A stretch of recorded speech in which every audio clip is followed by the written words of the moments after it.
Hey guys, I'm really excited to have with me former WBC International Super Lightweight champ and Golden Contract finalist Tyrone McKenna. How are you doing? Well, good. Just sitting in the house, chilled. Yeah, good. How's COVID been treating you? COVID-19. How's it affected you, like in and outside the ring? Um, I think inside the ring, when I fought with no crowd and stuff, it was very very weird. It didn't feel like a real fight. So I thought that was very strange. I can't wait the crowds are back for fights.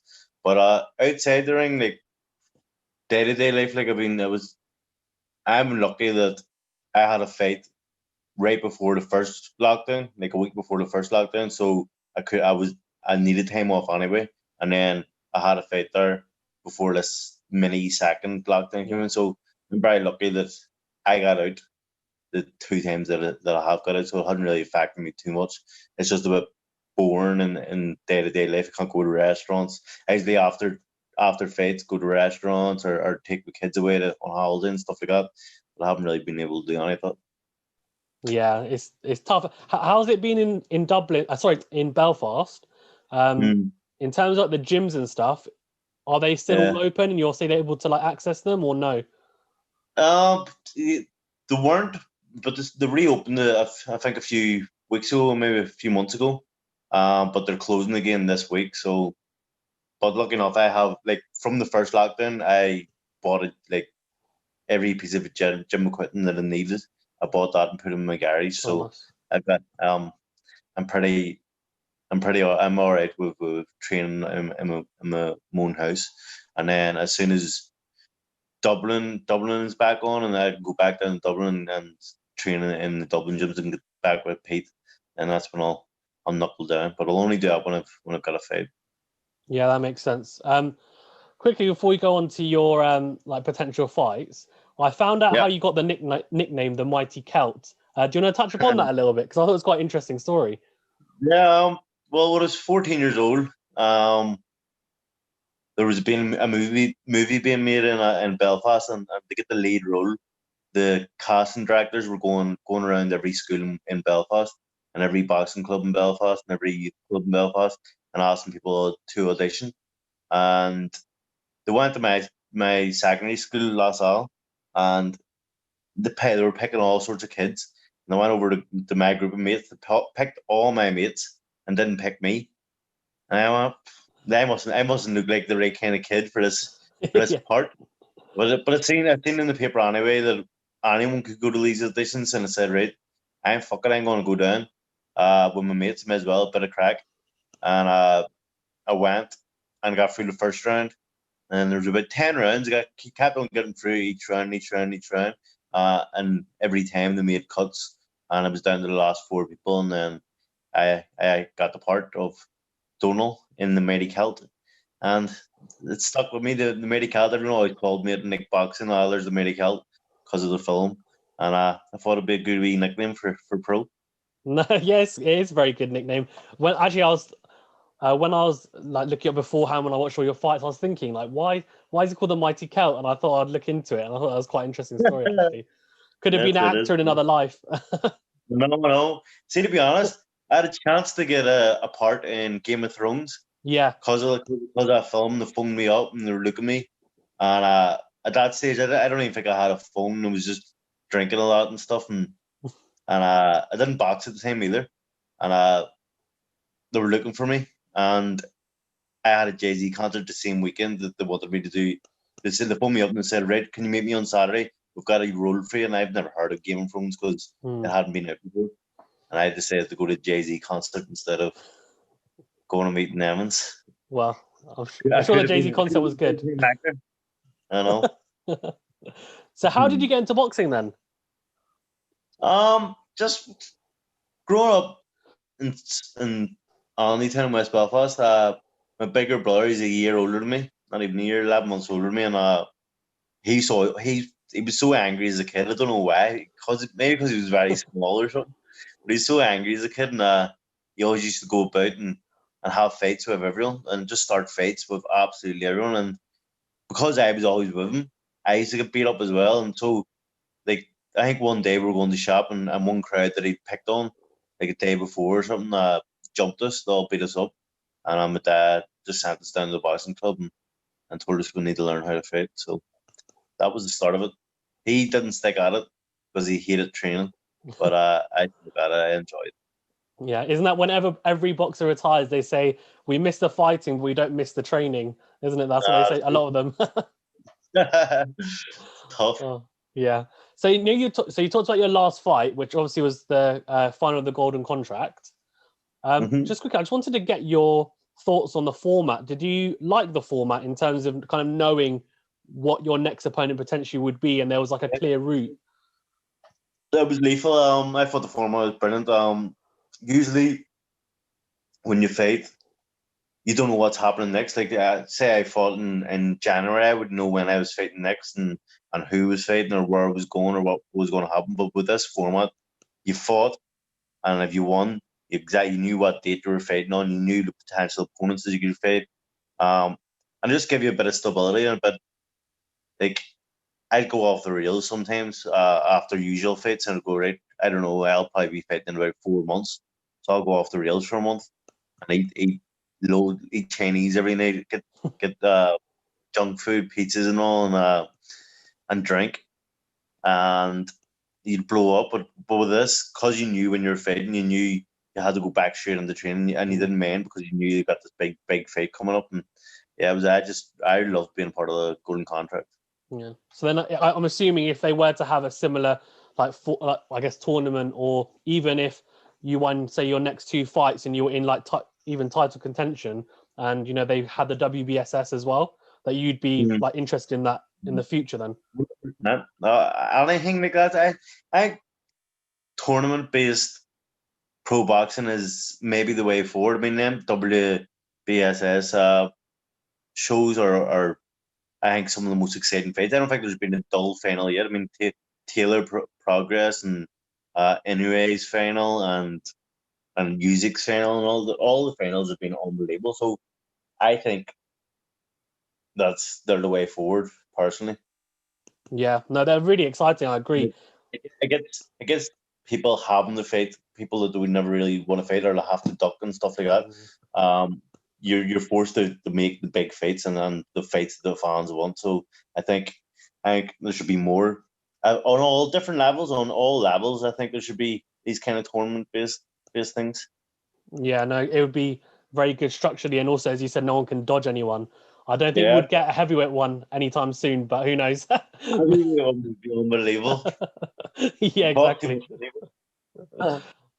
So in that final, obviously, so you narrowly lost a points decision to Ohara Davis. I don't want to touch upon the fight too much because I know you probably had loads of people ask you about the fight and how you thought it went. But I was just saying, in the fight with Ohara Davis, obviously before there seemed to be a little bit of beef and like it was a bit heated between you two. But after, you seem to have like set those differences aside. And I was saying a lot of fights, there seems to be beef before, but I guess, is it during the fight there's a respect earned, and then after that's why you kind of make up and you guys are okay, because it's almost like you've shared something kind of grueling together.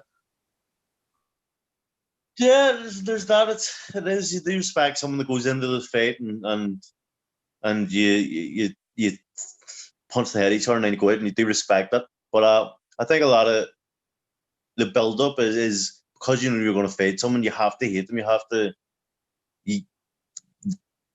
They're in front of you. They're the person blocking you from the kind of the life that you want or the win that you need and stuff like that. So your whole focus is on them every day, all day. So you do build not a hater, but you dislike the guy because it's what you're working for. It's what your mind is fully focused on, and then after you have a tear up, he's not really part of your life no more. You don't really, it's not like you really care about him anymore. Like, you can't hate him because you had a war with him, and it's over. The moment's over, so you might as well be mates. And I'm a friendly guy. I don't hate nobody.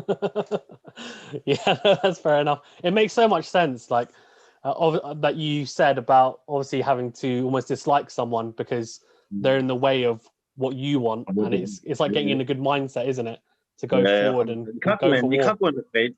liking someone. Yeah, exactly. Yeah. It wouldn't be much of a fight then, probably, would it? I No, guess. I'd be bored. So, talking of fights, then, are there any fights that? So it seems like you don't have anything lined up as of yet. But what kind of Yeah. fight or fights would you be interested in going forward now after that fight with a? Well, I've always said that after that fight with O'Hara that I'm never boxing like on the back foot again. It's wars only. So the kind of fights that I want to go forward with are people that I know will have a war with me, have a tear up, not have born fights that people aren't interested in. So when the likes of people that I respect, Lewis Wrestling, but I think he'd be a great fight for me. Yeah. He comes to fight, he's very entertaining. I love watching him. So I know for a fact he'll stand in the center of the ring and trade. I'll stand in the center of the ring and trade because that's what I'm doing in the future. Because referees don't. That referees penalise you if you're actually good at boxing and use your skills. They want to just see you slug it out. So that's what we do in the future. So the likes of Ritson in the UK, I'd love.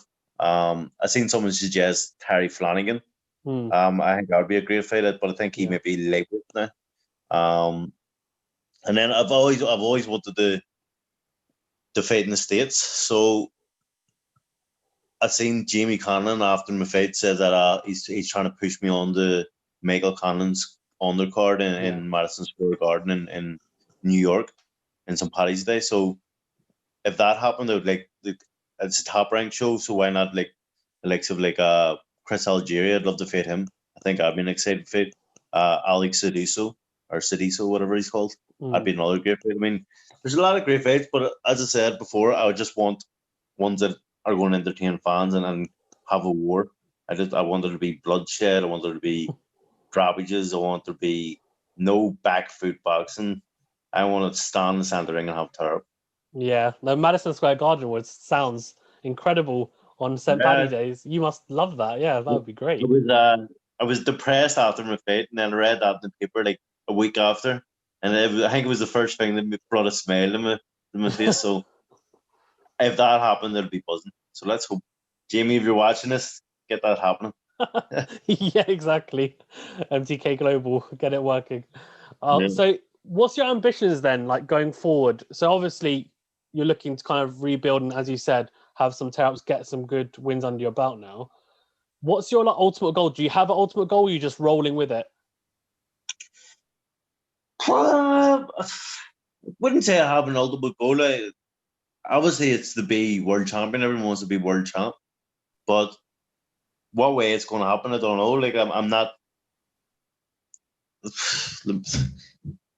I just look forward to my next fight. I would love fighting. I love training for fights. I love being in the ring and having a tear-up, as I said. So I just looking forward to my next fight and the next one after that, after I win. And I just keep on going and hopefully I end up with a world title around some stage. But I've always said I don't want to be Ireland's most decorated fighter or best fighter ever. I want to be Ireland's most entertaining fighter.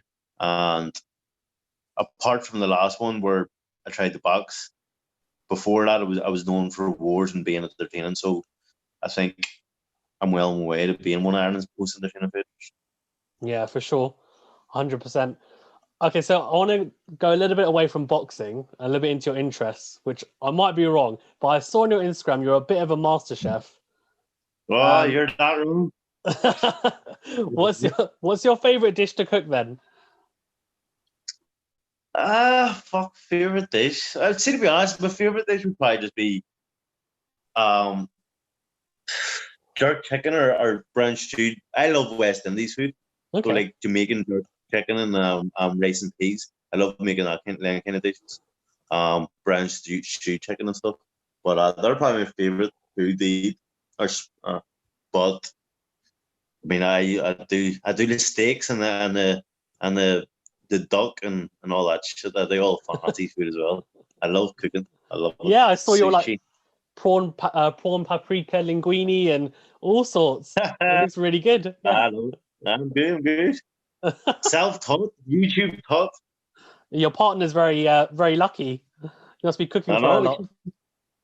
She's the fussiest eater in the world. Like, she eats the plainest food ever, and she won't touch my food, and I just sitting there going, she's got the life, and she doesn't even realize it. Yeah. So then, I guess after your career, maybe would you be up for going on a show like Masterchef, like Dylan White did? You see, Dylan White I've did it. said it. I've said it all the time. I say I need to get on Celeb Masterchef or even the normal Masterchef. I just need. That's my dream. My goal. You said that I have to have a goal. My goal is to get on Celeb Masterchef.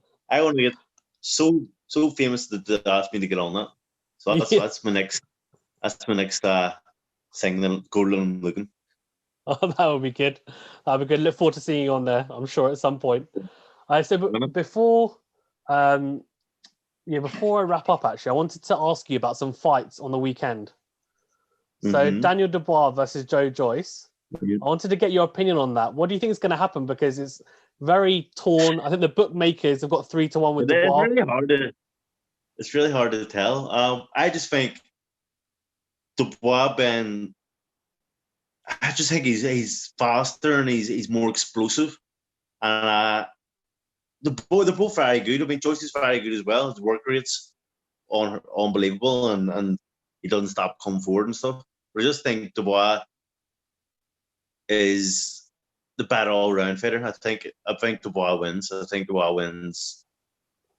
It's hard to call. I think Dubois stops him. Okay. But I like Joyce. You know what? It's a great fight. I can't wait for it. I really can't. It's so exciting. Like I always say, like, watch Joyce and be like, he's very beatable. But then you watch him and he absolutely battered or knocks it. He must hit like a horse. And I can which one can't take a punch? Who knows? I don't know. That's just it's a hard one to call. Yeah, it'll be interesting. There is no crowds for it. That deserves a crowd. 100%. Yeah, and it's free on BT as well. To be fair, so fair play. Yeah, it's free on BT. Yeah, that should be a pay-per-view there. If we're talking pay-per-views, that's one I'd be interested in. Yeah, it was on pay-per-view, but then after the lockdown, they rearranged it. They said actually we'll put it on for free. So fair play. Unlike Eddie Hearn sticking on a fiver in his one. Oh, yeah, maybe. Oh, okay. And the other fight, which is very important, of course, is Mike Tyson versus Roy Jones Jr., the exhibition. Who's going to win that? Apparently, there's no winner. Yeah, I heard no winner, but I mean, how do you think it'll go? See, I can't believe in the rules to say no knockouts allowed. How can you predict there's going to be no knockouts? Like, this is two animals of the sport. Yeah. But I think it's going to be. I'll tune in to watch it, but I don't think it'll be great. I think after about 3 or 4 rounds, they'll just be gassed and I'll hold them up. But I think Jones will be more his old self than Tyson will be. I think Tyson will just go for a knockout, and after about 2 or 3 rounds, he'll just be absolutely gassed. Yeah, Jones only fought like 2 years ago. I mean, it wasn't a... No, Jones is still younger, and I think he would keep himself in better condition as well. So I just think he's going to be fitter, and Tyson will blow up after 2 or 3 rounds. Yeah, that's fair. And actually, sorry, before we get the other fight that I want to talk about, which is in your division, Josh Taylor versus Jose Ramirez, which looks like that will most likely that will get made, but when there's a crowd. What do you think of that fight? Yeah. I think it's an unbelievable fight. I mean, 2 very exciting fighters to watch. Haven't seen loads and loads of Ramirez. I've seen him against Hooker, and he was brilliant against him. I think that's a very hard fight to call as well. Josh Taylor's unbelievable. I think he's he's the best out of the super lightweights in my eyes, and I think he beats Ramirez. But I think it's a very hard fight and a very exciting fight. But I just think again that Josh Taylor's an all round, like, he's everything. He's speed, he's power, he's feet movement, he's defense. Yeah. And I think Ramirez lacks a bit of foot, like a bit of quality in his footwork and stuff like that. I think Josh Taylor will edge it. Okay, that's fair enough. Is there anything else you want to touch upon before we wrap up? No, just I'm the greatest. Keep on watching me. I'm a legend. I'm humble as ever. Humble as ever, yeah. Exactly. Anyone you want to shout out before? Tommy McCarthy, you're a legend. That's about it. Okay, fair enough. Thank you so much for being on again as well. I really appreciate it. And hope you and your family stay safe in these very strange times. And as you said, you're going to go into lockdown, the gym, but hopefully it opens up soon and you get a fight date sorted. Who knows, Madison Square Garden, as you said. Give me March, Madison Square Garden. I'm happy. Yeah, exactly. Yeah. Thanks so much for being on.